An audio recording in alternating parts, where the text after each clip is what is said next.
Thank you, Chairman.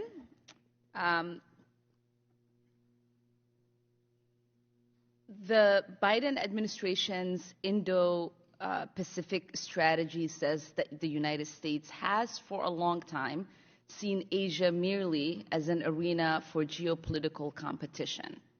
I'm grateful to see that framing. I agree.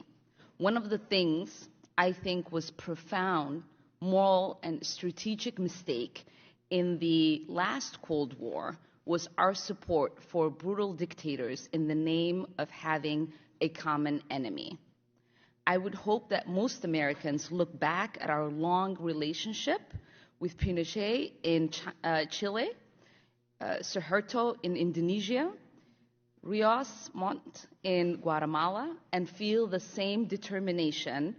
I do not want to repeat those historical injustices. What worries me is that this time we seem willing to let Modi be our new Pinochet. Some in the foreign policy world seem eager to let Duterte or Marcos be our new Suharto.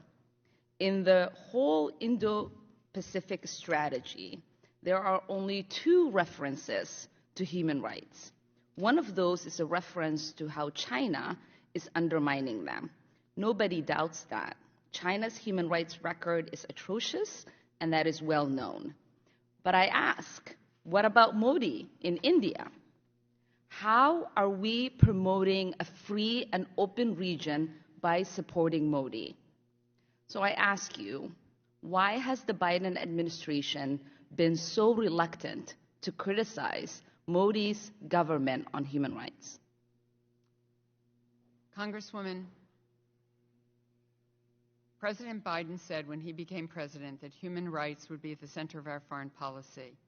And I can assure you, in every interaction I have had with any government where we have concerns about their human rights record, it has been part of that dialogue. That is true for the Secretary of State. That is true for the President of the United States. I wore this pin this morning for a reason. This eagle was Madeleine Albright's signature pin. It has her signature on the back of it. She was a dear friend of mine, a business partner, but also my boss when I was counselor of the State Department. She fought for democracy and human rights her entire life. She was so proud that President Biden made human rights at the center of his policy. So I can assure you that every single person at the State Department raises these issues and presses them. What do you think is the root that reluctance for the human rights violations they are committing? I think it is important that we talk with countries with whom we have multiple interests about our human rights concerns, that we meet with civil society, that we deal with these issues, that we support NGOs who are pressing, that we support journalists and the freedom of journalists. We mentioned earlier today the Secretary just met with Maria Ressa, who has spoken out and gotten a Nobel Peace Prize for it, but also threats against her life on a constant basis, that we reinforce voices for human rights in countries, even where we have many other agendas with the government of those countries.